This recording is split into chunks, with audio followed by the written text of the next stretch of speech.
Ukrainian President Volodymyr Zelenskyy formally approved plans Wednesday to set up a new international court to prosecute senior Russian officials for the full-scale invasion of Ukraine. According to Associated Press, the special tribunal will be created through an agreement between Ukraine and the Council of Europe, the continent's top human rights body. Zelenskyy visited the Strasbourg-based organization for the first time as part of the announcement. The special tribunal aims to target senior Russian leaders for the crime of aggression, which underpins the countless war crimes Ukraine accuses Russian forces of committing since the start of the war on February 24, 2022.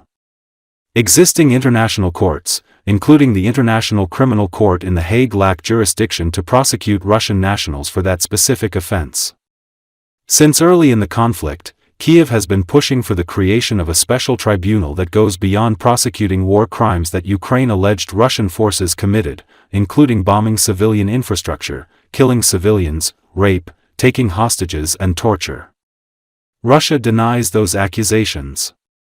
There are logistical details still to be resolved, including where the court will be based. The Hague has been suggested because of its existing legal infrastructure, but no final decision has been made. Russia doesn't extradite its own citizens, and whether or not Russian President Vladimir Putin will ever end up in the dock remains to be seen. Under international law, sitting heads of state and certain other top officials, often referred to as the troika, including a country's head of state, head of government and foreign minister, enjoy immunity from prosecution. That means any potential indictment of Putin could only move forward if he leaves office. There is no statute of limitation on the crime of aggression. The institution will be funded by supporting countries known as the Core Group, including the Netherlands, Japan, and Canada. The United States backed the project under former President Joe Biden, but President Donald Trump's administration didn't support the initiative.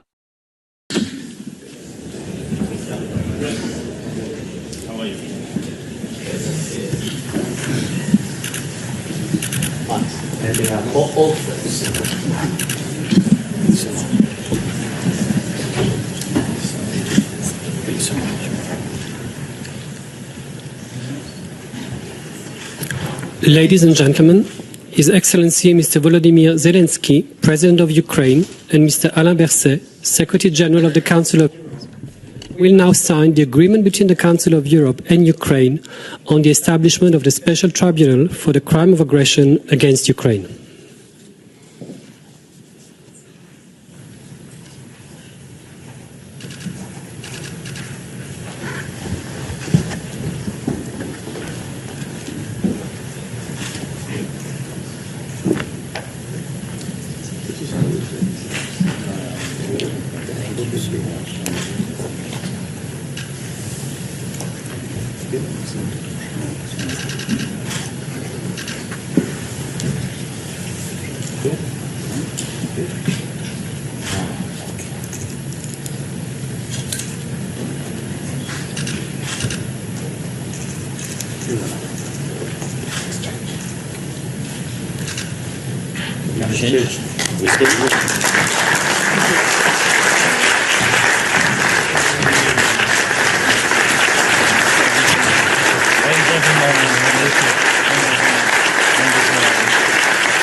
Europe is currently watching Russia's military buildup under dictator Vladimir Putin, trying to combat a threat that would have been hardly plausible just a few years ago: war with Russia.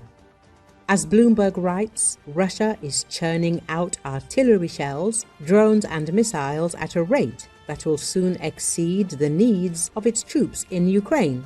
The publication named one of the reasons why a war between Russia and NATO will not start now. A war on NATO territory remains unlikely, not least because Russia does not yet have the capabilities and probably will not want a war on two fronts, the journalists argue. In turn, NATO Secretary-General Mark Rutte suggested that Russia could attack a member of the alliance within 5 years, which echoes the predictions of German Chancellor Friedrich Merz and several European intelligence agencies. At the same time, as the publication noted, Denmark has an even more terrifying forecast. They believe that Putin could enter into a local war with a neighboring country within 6 months and pose a real threat to one or several NATO countries within 2 years. The 3 Baltic states make up a small part of the European economy, but strategically they are crucial.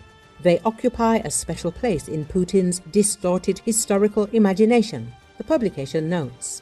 Bloomberg estimates that a war, if it breaks out, could reduce global output by 1.3%, or $1.5 trillion in the first year, nearly the same as a full-scale invasion of Ukraine. The losses would be much greater if the war spread to other European countries. The publication noted that the Baltic states alone will suffer a 43% hit to their economies in the first year of the war, which is comparable to the decline in production in the Russian-occupied territories of Ukraine. Other European countries that go to war, including Finland, Sweden, Poland and Germany, will take a smaller but still significant hit. For the EU as a whole, higher defense spending somewhat softens the blow from higher energy prices, market turmoil and infrastructure destruction. But GDP will still contract by 1.2% and debt will be put on a steeper upward trajectory. Russia's economy will suffer a 1% loss as existing sanctions have isolated it from external pressure. The UK will see only a 0.2% hit to GDP. Market turmoil will reduce US GDP by around 0.7%, while tighter financial conditions and higher energy prices will reduce China's GDP by around 0.8%.